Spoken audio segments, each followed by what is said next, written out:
So Josie, I think it would be really important for us to summarize the discussion that you and Melanie just had.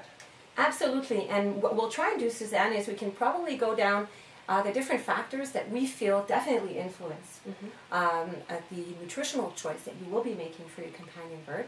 And taking them one at a time will perhaps be able to help you evaluate as a caretaker what kind of information you need to combine and compile, ideally in your pet status profile. Exactly. This is a wonderful tool that you can Absolutely. fill out and bring to your vet. Yes, and this is available online on our Harry website, in our Harry forms. It also was featured in your Parrot Life Volume 1 issue.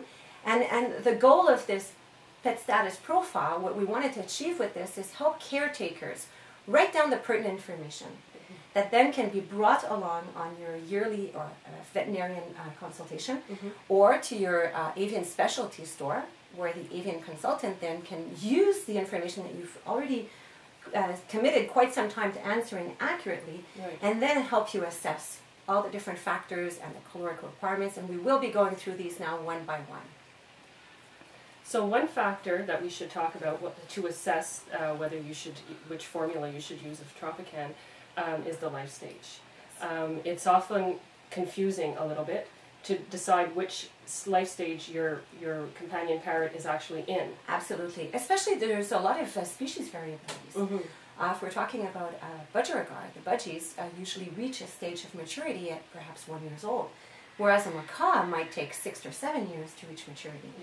Often also when our fledglings leave our care here at Harry, unfortunately inexperienced caretakers might view this bird that is fully feathered and assume that this bird has reached maturity. And we know for behavioral issues and training and education that they are still fledglings, and they might be fledglings for another 1.5 years if they're a macaw.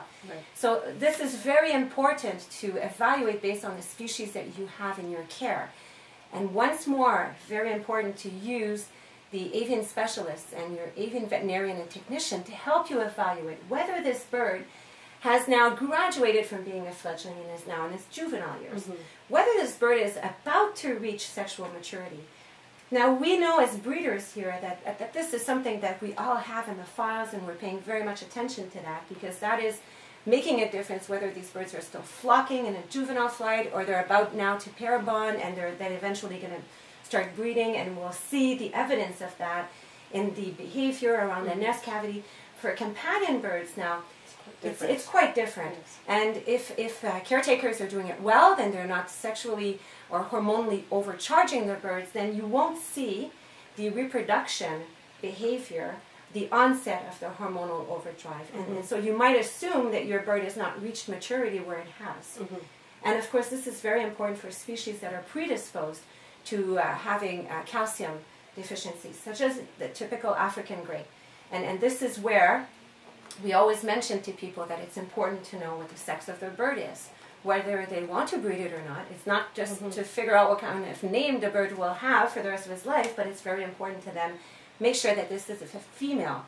Then we must ensure that the bird will have the required amounts of calcium and vitamin E. Even if we're not purposefully inducing or stimulating reproduction, the bird will nonetheless require this to go through its reproductive stages. So that would be another factor that we would use to assess would be the reproductive activity. Absolutely. And this is what we call also part of the life stages. The geriatrics. Many people fail to recognize that their birds have now aged and they're starting to embark in geriatric years. And there will be several medical predispositions for these birds. Arthritis, perhaps. We have to be extra careful that we're not creating gout, and we're not contributing now to too much proteins, and we're not giving this bird too much fat as well.